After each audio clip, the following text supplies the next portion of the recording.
ಎಲ್ಲರಿಗೂ ನಮಸ್ಕಾರ. ಲಕ್ಷ್ಮೀ ಬಾರಮ್ಮ ಧಾರಾವಾಹಿ ಸಂಚಿಕೆಯಲ್ಲಿ ಏನಾಗುತ್ತೆ ತಿಳಿದುಕೊಳ್ಳೋಣ ಬನ್ನಿ. ಲಕ್ಷ್ಮಿನ ಮನೆಗೆ ತಂದು ಮಲಗಿಸಿರುತ್ತಾರೆ. ಒಂದು ಕಡೆ ಕೀರ್ತಿಯವರ ಅಮ್ಮ ಬಂದು ಕಾವೇರಿ ಹತ್ತಿರ ಜಗಳ ಆಡುತ್ತಾ ಇರುತ್ತಾರೆ. ನೋಡು, ನನ್ನ ಮಗಳಿಗೆ ಮದುವೆ ಮಾಡ್ತೀನಿ ಅಂತ ಹೇಳಿ ಅವಳ ತಲೆ ಕೆಡಿಸಿದೆ. ಈಗ ನನ್ನ ಮಗಳಲ್ಲಿ ಅಂತ ಹೇಳುವ ಸಮಯಕ್ಕೆ ಸರಿಯಾಗಿ ವೈಷ್ಣವ್ ಬಂದು ಏನು ಆಂಟಿ ಹೇಳ್ತಾ ಇದ್ದೀರಾ ನೀವು ಅಂತ ಹೇಳಿದ್ದಕ್ಕೆ, ಹೌದು ಕಣಪ್ಪ, ಕೀರ್ತಿ ಯಾವಾಗಲೂ ಹೇಳ್ತಾ ಇದ್ಲು ನನಗೆ ಆಂಟಿ ಮದುವೆ ಮಾಡಿಸ್ತೀನಿ ಅಂತ ಹೇಳಿದ್ದಾರೆ ಅಂತ ಹೇಳಿ. ನಾನು ಅವಳಿಗೆ ಎಷ್ಟು ಬುದ್ಧಿ ಹೇಳಿದರೂ ಅವಳು ಕೇಳುತ್ತಾ ಇರಲಿಲ್ಲ. ನಾನು ಅವಳಿಗೆ ಹೇಳ್ತಾ ಇದ್ದೆ ಕಾವೇರಿ ನಿಮಗೆ ಮೋಸ ಮಾಡ್ತಾ ಇದ್ದಾಳೆ ಎಂದರು. ಅವಳು ನನ್ನ ಮಾತೆ ನಂಬುತ್ತಾ ಇರಲಿಲ್ಲ. ಯಾಕೆ ಅಂದರೆ ಈ ಕಾವೇರಿ ಅಷ್ಟು ಬ್ರೈನ್ ವಾಶ್ ಮಾಡಿದ್ದಳು ನನ್ನ ಮಗಳಿಗೆ. ನನ್ನ ಮಾತನ್ನೇ ಕೇಳುತ್ತಾ ಇರಲಿಲ್ಲ ಅವಳು ಅಂತ ಹೇಳಿ ಎಲ್ಲ ವಿಚಾರ ಕಾರುಣ್ಯ ಹೇಳಿದಾಗ ಮನೆಯವರೆಲ್ಲರಿಗೂ ಶಾಕ್ ಆಗುತ್ತದೆ. ಕಾವೇರಿನೂ ಶಾಕ್ ಆಗಿ ಏನು ಹೇಳ್ತಾ ಇದೆಯಾ ಕಾರುಣ್ಯ ನೀನು?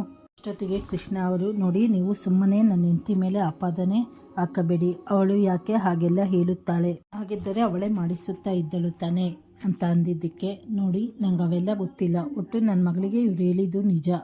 ಅವಳು ಇವಳ ಮಾತು ಕೇಳಿ ಪ್ರತಿ ಸತಿ ನೋವು ಪಡುತ್ತಾ ಇದ್ದಳು. ನಾನು ಅದನ್ನು ಕಣ್ಣಾರ ನೋಡಿದ್ದೇನೆ. ನೋಡಿ, ನೀವು ಹೇಳಿದ ನಿಜ ಆದರೆ ಕೀರ್ತಿ ಏನಕ್ಕೆ ಓಡಿ ಹೋಗಬೇಕಿತ್ತು? ನಮ್ಮ ಲಕ್ಷ್ಮಿ ಆಸ್ಪತ್ರೆಯಲ್ಲಿದ್ದಾಗ ದುಡ್ಡೆಲ್ಲ ಎತ್ಕೊಂಡು ಓಡೋದ್ಲು ತಾನೆ ಅಂತ ಹೇಳಿದ್ದಕ್ಕೆ ಕಾರುಣ್ಯ, ಇಲ್ಲ, ಅವಳು ಎಲ್ಲಿ ಹೋಗಿರಲಿಲ್ಲ. ಅವಳು ಓಡೋಗಿದ್ದು ಯಾಕೆ ಗೊತ್ತಾ? ಸತ್ಯ ಏನು ಅಂತ ತಿಳಿದುಕೊಳ್ಳಬೇಕು. ಅವಳನ್ನು ಕಿಡ್ನಾಪ್ ಯಾರು ಮಾಡಿದ್ದು ಅಂತ ಹೇಳಿ ತಿಳಿದುಕೊಳ್ಳಬೇಕು ಅಂತ ಹೇಳಿ ಹೋಗಿದ್ದಳು. ಜಾತಕದ ವಿಷಯ, ಮದುವೆ ವಿಷಯ ಏನು ಅಂತ ಹೇಳಿ ತಿಳಿದುಕೊಳ್ಳಬೇಕು ಅಂತ ಹೇಳಿ ಹೋಗಿದ್ದು. ನೀವು ಹೇಳಿದ ನಿಜ ಆದರೆ ಆ ಬೆಟ್ಟದ ಮೇಲೆ ಮದುವೆ ಸೆಟ್ ಎಲ್ಲ ಯಾಕೆ ಮಾಡಿರಬೇಕು? ಹಂಗೇನಾರು ಇದ್ದಿದ್ರೆ ಇಲ್ಲೇ ಬಂದು ಸಾಕ್ಷಿ ಕೊಡಬಹುದಿತ್ತಲ್ವಾ ಅಂತ ಹೇಳಿ ಕೃಷ್ಣನು ಕೋಪದಿಂದ ಕೇಳ್ತಾರೆ.